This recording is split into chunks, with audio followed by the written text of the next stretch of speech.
I was wiping down tables at Murphy's Diner for what felt like the thousandth time that week when the most expensive car I'd ever seen pulled into our gravel parking lot. Working as a waitress while putting myself through community college wasn't glamorous, but it paid the bills, barely. What I didn't expect was for a billionaire CEO to walk into our small town diner and sign a check with a signature I'd memorized from a faded photograph I'd been staring at since I was 7 years old. A signature that belonged to the father my mother told me had died before I was born. Before we begin, I'd love to know, how old were you when you met your first love? Share your experience in the comments below. And please subscribe for more stories about unexpected revelations and the connections that bind us together. Now, let me take you back to that ordinary Tuesday that turned my whole world upside down. At 24, I thought I had my life figured out. I worked the morning shift at Murphy's Diner in Millbrook, a small town in upstate New York where nothing exciting ever happened. The pay was terrible, but the tips were decent enough to cover my tuition at the local community college where I was studying business administration. My plan was simple: finish my degree, save enough money to transfer to a 4-year university, and eventually start my own business. I lived with my mom, Linda, in the same small apartment we'd shared since I was a kid. She worked as a seamstress at the local dry cleaner and had raised me as a single mother after my father died in a car accident when she was pregnant with me. At least, that's what she'd always told me. The only thing I had of my father was a photograph I'd found hidden in one of my mom's old books when I was 7. It was a picture of 2 teenagers, clearly in love, standing by a lake. On the back, in careful handwriting, someone had written, "Linda, you are my whole world. I will love you forever. Garrett." The signature was distinctive, a bold G followed by flowing letters that spelled out the rest of his name. I'd asked my mom about the photo once, and she'd gotten so upset that I never brought it up again. But I kept the picture hidden in my jewelry box, and over the years, I'd traced that signature with my finger so many times I could have drawn it from memory. That Tuesday started like any other. I arrived at Murphy's at 6 a.m. to help with the breakfast rush. The diner was a local institution: red vinyl booths, checkered floors, and a menu that hadn't changed since the 1980s. Our usual customers were truckers, construction workers, and retirees who came for the coffee and stayed for the gossip. I was refilling the coffee station when my manager, Pete, approached me with an unusual request. "Kate, I need you to handle the back booth today. We've got some businessman coming in for a private meeting around 10 a.m. He specifically requested the corner booth, and he's paying extra for privacy." "What kind of businessman?" I asked, curious. Millbrook wasn't exactly a hotbed of corporate activity. "Don't know, don't care," Pete shrugged. "Money's money. Just make sure he's happy and keep the coffee coming." At exactly 10 a.m., a black sedan with tinted windows pulled up outside. I watched through the window as a man in an expensive suit stepped out. He was tall, probably in his early 50s, with salt and pepper hair and the kind of confident bearing that screamed success. Even from a distance, I could tell his suit cost more than I made in 3 months. He walked into the diner like he owned the place, his eyes scanning the room before settling on the corner booth Pete had reserved for him. I grabbed a menu and a pot of coffee and approached his table. "Good morning," I said with my best customer service smile. "I'm Kate, and I'll be taking care of you today. Can I start you off with some coffee?" "Please," he said, his voice deep and cultured. He had kind eyes, I noticed, despite the obvious wealth and power he carried. "And thank you for accommodating the private meeting request. I know this isn't exactly the Four Seasons." "Murphy's has its own charm," I said, pouring his coffee. "Are you expecting someone?" "Yes, my attorney should be here shortly. We're discussing some sensitive business matters." I nodded and left him with the menu. But something about him nagged at me. There was something familiar about his profile, the way he held his head, but I couldn't place it.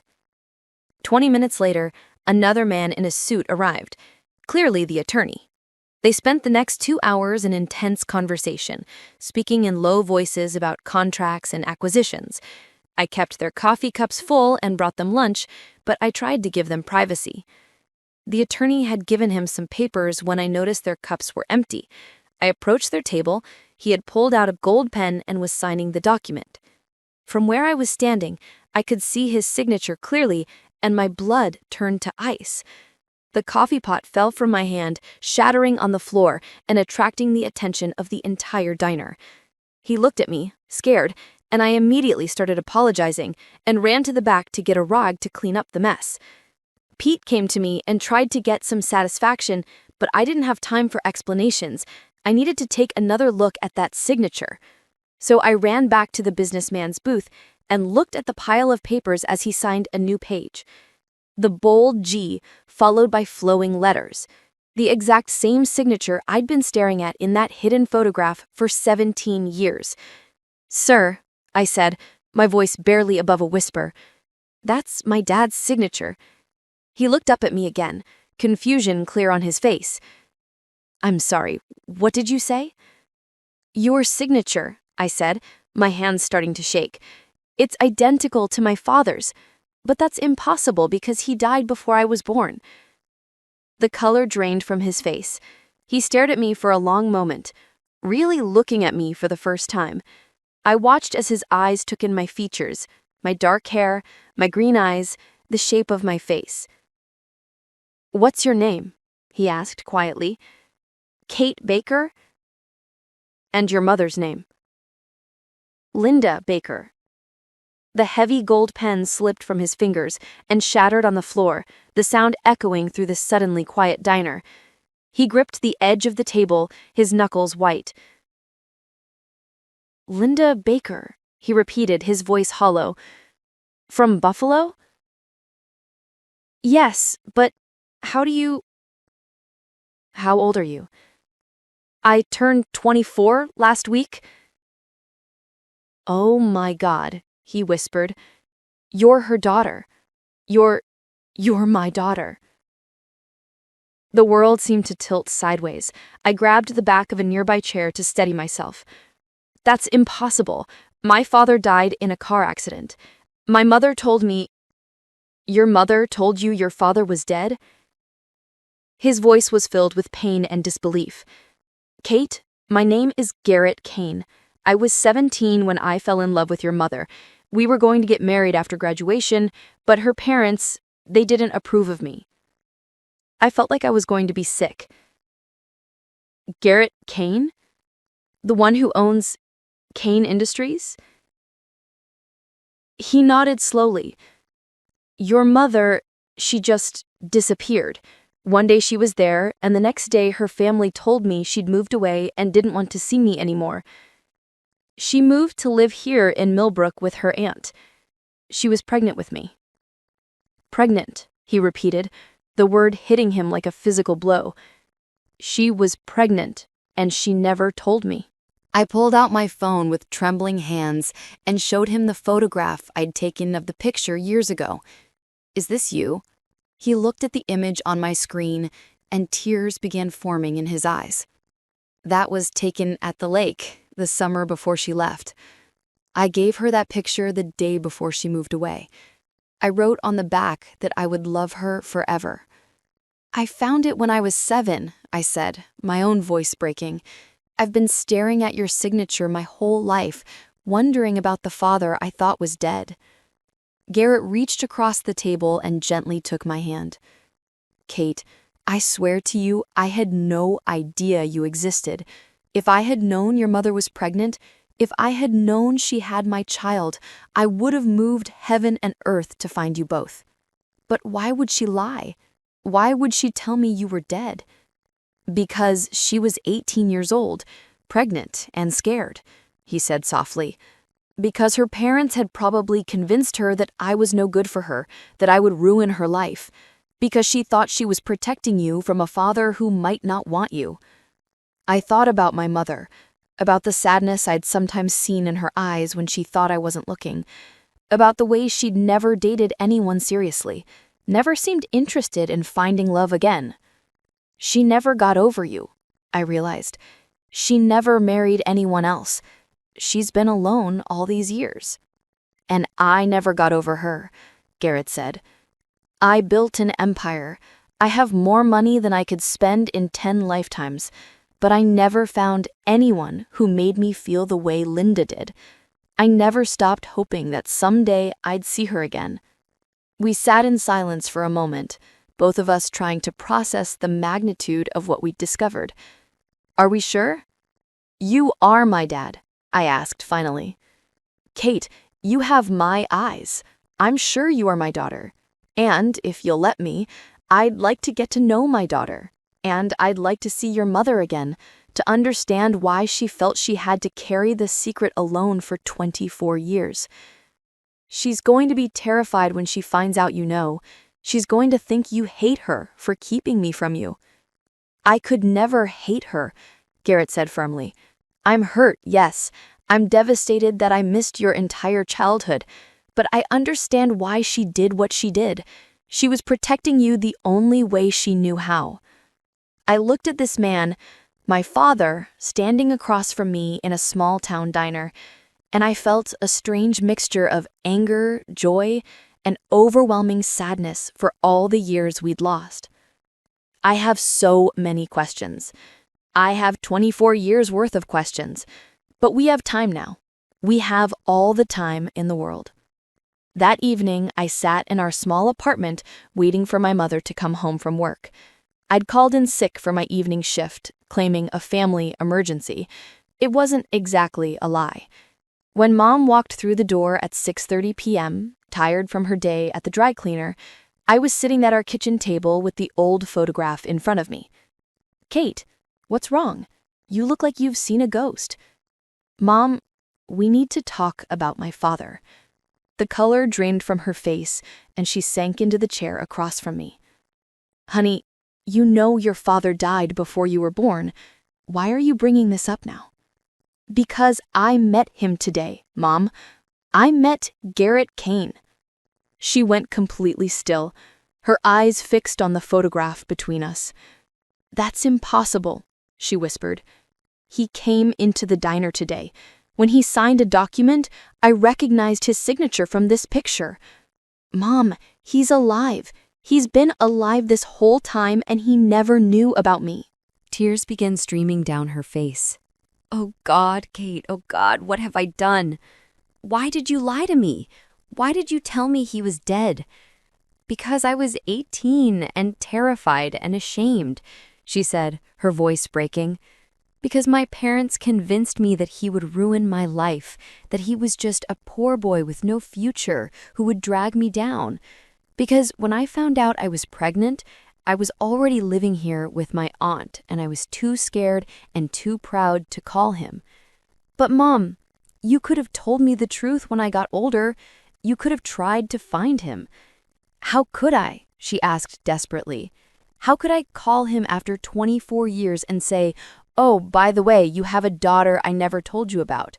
How could I explain that I let him think I didn't love him when the truth was that I never stopped loving him for a single day?" I reached across the table and took her hand. "Mom, he never stopped loving you either. He never married anyone else. He's been alone all these years, just like you." "He must hate me," she whispered. "He doesn't hate you. He's hurt, but he understands why you did what you did. He wants to see you, Mom. He wants to talk." "I can't," she said, shaking her head. "I can't face him, not after what I've done." "Yes, you can," I said firmly, "because you owe it to him, and you owe it to me, and you owe it to yourself. You've been carrying this secret for 24 years, and it's time to let it go." The next day, I arranged for my parents to meet at the diner during the quiet afternoon hours. I watched from behind the counter as my mother walked in, looking terrified and beautiful in a simple blue dress. Garrett was already there, sitting in the same booth where we'd met the day before. When he saw her, he stood up slowly, his face a mixture of love and pain and 24 years of longing. "Linda," he said softly. "Garrett?" she replied, her voice barely audible. They stood there for a moment, two people who had loved each other as teenagers and had spent their entire adult lives apart because of fear and misunderstanding. You look exactly the same, he said. No, I don't, she said with a sad smile. I'm old now, and tired, and I've made so many mistakes. We both have, he said. But we have a daughter, Linda. We have a beautiful, amazing daughter. I'm so sorry, she whispered, tears streaming down her face. I'm so sorry I kept her from you. I'm so sorry I let you think I didn't love you. I know why you did it, he said gently. I understand. You were protecting her and you were protecting yourself. But Linda, we can't change the past. We can only decide what we do with the future. I watched from across the diner as my parents talked for hours, sharing 24 years of stories, of pain, of the lives they'd built separately while never forgetting each other. I saw my mother's face transform as she realized that the boy she'd loved was still there, underneath the successful businessman he'd become. And I saw my father's eyes light up as he heard stories about my childhood, about the daughter he'd never known existed. When they finally stood up to leave, they weren't the same broken people who had walked in. They were two people who had found their way back to each other after a lifetime apart. Kate, my father said as they approached the counter, my mother and I have been talking. We have a lot to figure out, a lot of lost time to make up for. But first, I want to do something for you. You don't need to do anything for me. Just being here, just knowing you're alive, that's enough. No, it's not enough, he said firmly. I missed your first steps, your first words, your first day of school, your graduation. I missed everything. I can't get those years back, but I can make sure you have every opportunity in the world from now on. What do you mean? I mean, you're not going to community college anymore, he said with a smile. You're going to whatever university you want, studying whatever you want, and you're never going to have to worry about money again. You're my daughter, Kate. You're a Kane now, if you want to be. I don't want your money because you feel guilty, I said. I'm not offering it because I feel guilty, he said. I'm offering it because you're my daughter. It is already yours, and because I want to give you all the opportunities I never had the chance to give you before. 6 months later, I was enrolled at Columbia University, studying business with a minor in nonprofit management. My parents had been taking things slowly, rediscovering each other after 24 years apart, but anyone could see they were still deeply in love. My father had kept his word about not just throwing money at the situation. He'd spent time getting to know me, learning about my dreams and goals, supporting my education, not just financially, but emotionally. He came to my college orientation, helped me move into my dorm, and called me every week just to talk. My mother had quit her job at the dry cleaner and was now working as the director of the Kane Foundation, a charitable organization my father had started to help young people from disadvantaged backgrounds get access to education and opportunities. You know, my father said one evening as we sat in his penthouse apartment looking out over the city, I used to think success was about building something bigger than yourself, about leaving a legacy in business. And now? I asked. Now I know that the only legacy that really matters is the one you leave in the people you love, he said. I built an empire, but the most important thing I ever created was you, even if I didn't know it at the time. Do you ever wonder how different things had been if Mom had told you about me from the beginning? Every day, he admitted. But then I think about the woman you've become, the strength and independence your mother gave you by raising you on her own. If things had been different, you wouldn't be you. You really think that? I know that, he said firmly. Your mother raised you to be strong, to work hard, to value people over possessions. Those aren't lessons you learn when everything is handed to you. You earned your character, Kate. That's something money can't buy. I thought about that conversation often in the months that followed. My life had changed dramatically. I was attending an Ivy League university, living in a beautiful dorm, and had access to opportunities I'd never dreamed of. My parents got remarried on a quiet Saturday morning in the same church where they'd planned to marry 25 years earlier. It was a small ceremony, just me, my mother's aunt who had taken her in all those years ago, and a few close friends. But it was perfect. "Do you take this woman to be your wife?" the pastor asked my father. "To have and to hold, in sickness and in health, for richer or poorer, for better or worse, as long as you both shall live." "I do," my father said, his voice thick with emotion. "I always have." When they kissed, I saw 24 years of separation, of longing, of regret, finally come to an end. They weren't teenagers anymore, but the love between them was as strong as it had been when they were 17. At the reception afterward, my father pulled me aside. "Kate, I have something for you," he said, handing me a small wrapped box. Inside was a delicate gold necklace with a pendant that took my breath away. It was a miniature version of the photograph I'd treasured for so many years. The picture of my parents by the lake, but now engraved in gold. I had it made from the original photo. I wanted you to have something that represents not just where we came from, but where we're going. That picture brought us back together, Kate. In a way, you've been the bridge between your mother and me your entire life, even when we didn't know it. I hugged him tightly, this man who had gone from stranger to father in the span of a few months. "I love you, Dad." "I love you too, sweetheart, more than you'll ever know." Some years later, I was back at Murphy's Diner, but this time as a customer. I'd graduated from Columbia with honors and was starting my own nonprofit organization focused on helping single mothers get access to education and job training. My father was my biggest investor, but more importantly, he was my biggest supporter. Pete, my old manager, came over to my table with a huge grin.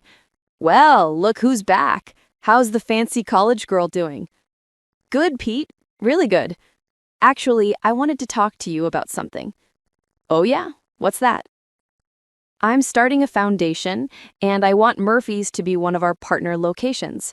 We're going to offer job training and educational support to people in the community who need it. Interested?" Pete's eyes lit up. "You mean like helping people get their GEDs and learn new skills?" "Exactly. And providing childcare during classes and helping people with job placement afterward. I want to give people the same kind of opportunities I had, but without them having to wait 24 years for a miracle." "Count me in," Pete said without hesitation. "This place has always been about more than just serving food. It's about serving the community."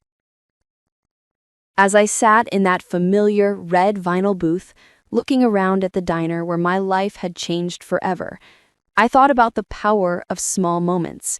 A signature on a check, a photograph hidden in a book, a mother's secret carried for 24 years. My phone buzzed with a text from my father. "Proud of you, kiddo. Can't wait to see what you build next." I smiled and typed back, "Thanks, Dad. I learned from the best." But the truth was, I'd learned from both of them. From my father, I'd learned about vision and determination, about building something meaningful from nothing. From my mother, I'd learned about sacrifice and strength, about protecting the people you love, even when it costs you everything. And from both of them, I'd learned that love doesn't have an expiration date, that sometimes the most important connections in our lives are the ones that seem lost forever, waiting for the right moment to reveal themselves again. The signature that had seemed like such a small thing, just a name written in flowing script on a document, had unlocked a lifetime of love that had been hidden away. It had brought together two people who had never stopped loving each other, and it had given me the father I'd always dreamed of having. Sometimes I wonder what would have happened if I hadn't been working that day, if Garrett had gone to a different restaurant, if I hadn't noticed his signature. But then I remember what my father told me about destiny and timing. "Everything happens when it's supposed to happen, Kate," he'd said. "Your mother and I weren't ready to be together when we were teenagers. We needed to grow up, to become the people we were meant to be. And you needed to become the strong, independent woman you are before you could handle having a father like me in your life." He was right. The timing had been perfect, even though it had taken 24 years. We'd all needed to become who we were meant to be before we could become a family. Now, as I work to help other families find their way back to each other, as I watch my parents rediscover their love story, as I build my own life with the foundation of everything they taught me, I'm grateful for every twist and turn that brought us to this moment. The signature that changed everything wasn't just my father's name on a piece of paper. It was a symbol of all the love that had been waiting patiently for the right moment to reveal itself. It was proof that some connections are so strong, they can survive decades of separation and still bring people back together when the time is right. And it was a reminder that sometimes the most extraordinary discoveries happen in the most ordinary places. Like a small town diner where a waitress recognizes her father's signature and changes 3 lives forever. An absolutely beautiful story about the power of love that transcends time and the secrets we keep to protect the people we care about. What do you think of Linda's decision to hide Kate's existence from Garrett? Let us know your thoughts in the comments below. If you were moved by this incredible story of family, forgiveness, and second chances, please show your support by hitting that like button and be sure to subscribe for more inspiring stories that prove love always finds a way. Don't forget to click the notification bell so you never miss an upload. Thanks for watching, and we'll see you in the next one.